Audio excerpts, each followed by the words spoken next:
Hi, this is Jackie, and I'm coming to you from beautiful Den Haag in the Netherlands. And this is my third attempt to make this vlog on David Buckingham's writing on identity. And my first thought, as I started to do this, was this the proper article? Because it isn't the same title as the one listed in the course material, but it is where the link goes. And also the article spends a lot of time talking about theories of identity, and both from a sociological and a psychological perspective, and the major theorists on identity. So it seemed very superficially cobbled together with ideas on digital media that would enable the article then to work as the introduction to a book on a series of essays on digital media and youth and education.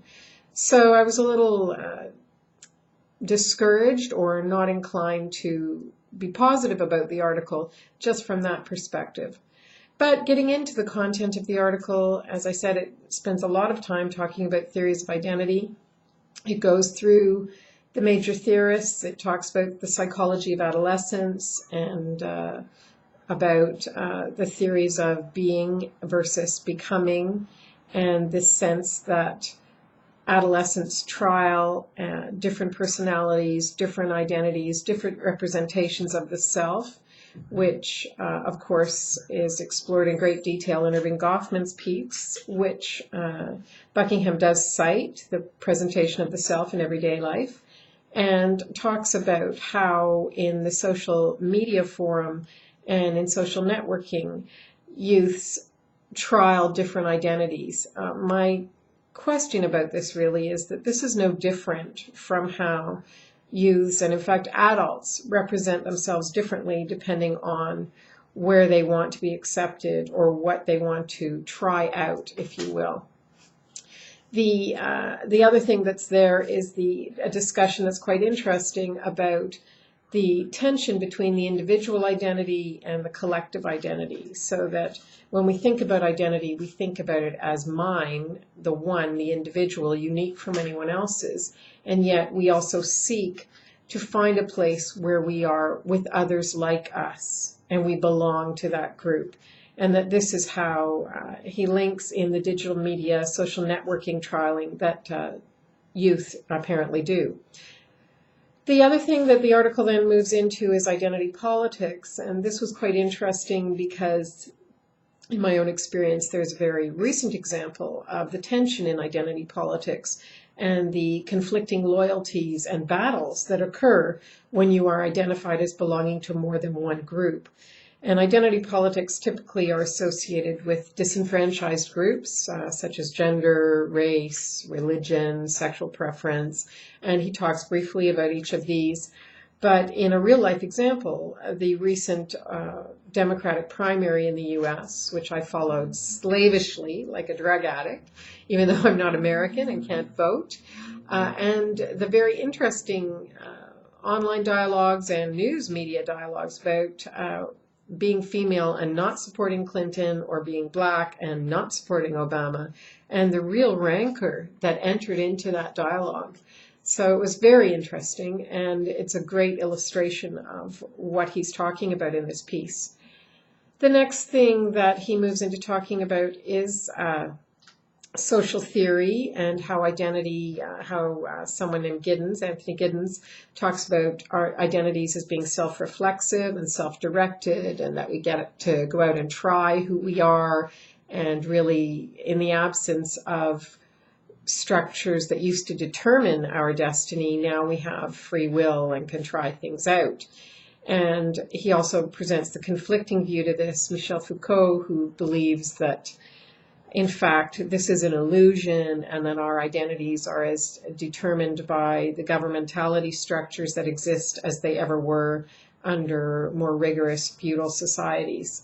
So this was interesting, and then he goes a step further to talk about Nicholas Rose and his psi complex ideas, and the idea that free will and free choice is a facade, which was, again, another great reference for me because it made me think of a recent film, The Matrix, And there are, of course, lots of other science fiction examples of this, but the illusion that we exist in a world of our own making and that we do our own thing in that when in fact we're inside a big biodome and that's determined by the supercomputer. Or if you're in Whoville, you're living on a flower that Horton is aware of. So there's a whole lot of examples of this kind of idea, and clearly it has some resonance for the theorists. The next thing that Buckingham does is finally move into a bit of a discussion of digital media, and it seems to be a big turn right from where the article has been previously. And he talks about technology and determinism and how various innovations in technology and the impact they have on everyday life, and how they're resisted and challenged because of the perception that this is radically going to change the world. And the first example he uses is electricity and then telecommunications. And that's my alarm to tell me that I need to pick up the pace because I'm running out of time.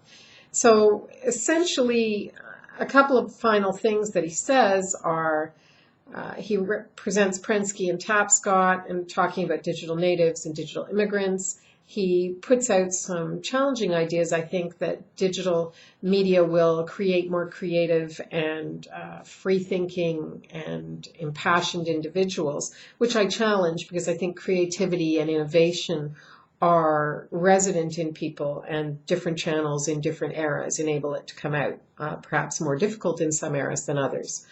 In terms of a question, my question would be that if the digital immigrant theory is accepted and that the boomers, the largest generation that exists, are so behind the digital native generation, what can society do, and the people that are in power and have the money to invest, to ensure that we don't end up with a Clockwork Orange society where we are disaffected and completely at odds with the younger generation?